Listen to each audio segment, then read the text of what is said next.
Hi friends, நாங்கள் கபாலீஸ்வரர் கோயிலில் இருக்கிறாங்களா 63 திருவிழா, அதுக்காக வந்திருக்கோம். இது வருஷம் நாங்கள் வருவோம். இது சாமிக்கு பூ போடுற மாதிரி பண்ணிட்டு இருந்தாங்க.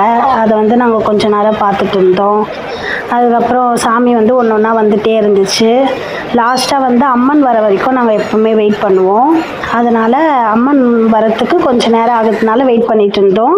அப்படியே பக்கத்தில் பொம்மை சத்திரம்னு சொல்லுவாங்க.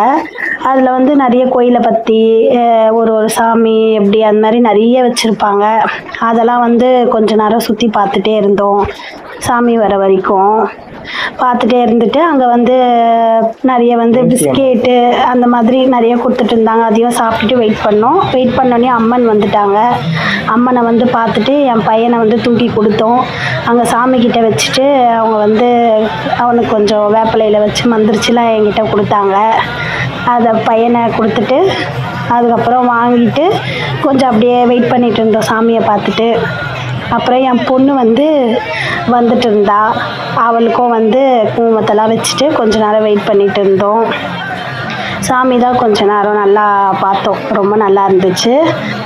அதுக்கப்புறம் வந்துட்டோம். அது பிஸ்கெட்டு, பால், மோர் அந்த மாதிரி நிறைய கொடுத்துட்டு இருந்தாங்க. அதெல்லாம் வாங்கி சாப்பிட்டுட்டு என் பையன் விசில் கேட்டான். அதையும் வாங்கி கொடுத்தோம். அவனும் ஊதிட்டு வந்தான் ஜாலியாக. அதுக்கப்புறம் என் பொண்ணு கொஞ்ச நேரம் எங்கேயோ போயிட்டா. அதுக்கப்புறம் அவளை தான் நாங்கள் 2 பேரும் தேடிட்டு இருந்தோம். தேடினோடனே கொஞ்ச நேரம் கழிச்சு எங்கள் பின்னாடியே இருந்தோடனே வந்துட்டா. அதுக்கப்புறம் என் பையனும் என் அக்கா பொண்ணு வந்திருந்தாங்க.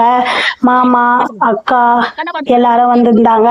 அவங்களையும் நாங்கள் அந்த ஜன்னத்தில் கண்டுபிடிச்சி பார்த்தோம். எல்லாரும் டயர்ட் ஆகிட்டாங்க. அதுக்கப்புறம் அக்கா பொண்ணு கூட கொஞ்ச நேரம் என் பையன் விளையாடிட்டு இருந்தான். விளையாடிட்டு வீட்டுக்கு வந்துட்டோம்.